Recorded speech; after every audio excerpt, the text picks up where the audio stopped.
Opposition को अपनी कारकर्दगी से शिकस्त देंगे। मरियम नवाज पंजाब असम्बली से खिताब करते हुए वज़ीर आला मरियम नवाज ने कहा है कि अल्लाह का शुक्र है कि हमने माली साल 2024 और 25 का पहला बजट पेश कर दिया है। मैं बड़ी आज़ी से इस ऐवान के सामने सूबे की आवाम को ये कहना चाहती हूँ कि अल्लाह का शुक्र है कि हमने पाकिस्तान की तारीख का, पंजाब की तारीख का सबसे बड़ा बजट पेश किया है।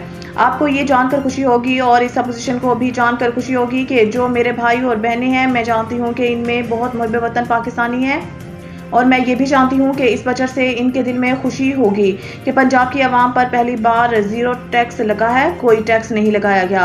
उन्होंने कहा कि 100 दिन में जितने काम पंजाब हुकूमत ने किए हैं, इन्हें एक बजट तकरीब में समेटना मुमकिन नहीं था। अपोजिशन जितना भी शोर कर ले, ये इनकी मजबूरी है क्योंकि इनके पास कहने को कुछ नहीं है। अपोजिशन को हम अपनी कारकर्दगी से मात देंगे।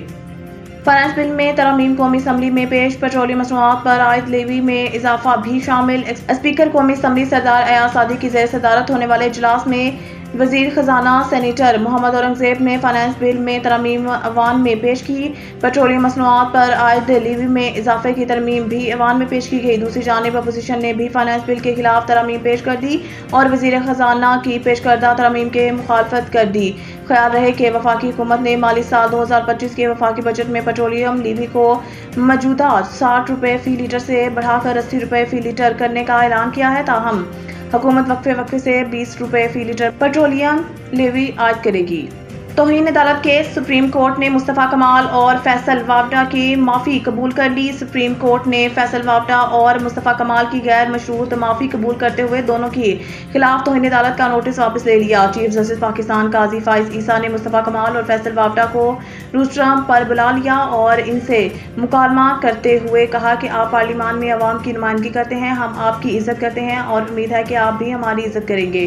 जस्टिस काजी फाइज ईसा का कहना था कि एक दूसरे को नीचा दिखाने से अवाम को नुकसान होगा। पार्लियामान में आर्टिकल 66 से आपको तहफ़्फ़ुज़ है, बाहर गुफ्तगू करने से आपको आर्टिकल 66 में ऐसा नहीं होगा। चीफ जस्टिस पाकिस्तान का कहना था कि आप लोगों की गैर मशरूत माफ़ी कबूल करते हैं, आइंदा इस मामले में ज़रा एहतियात करें।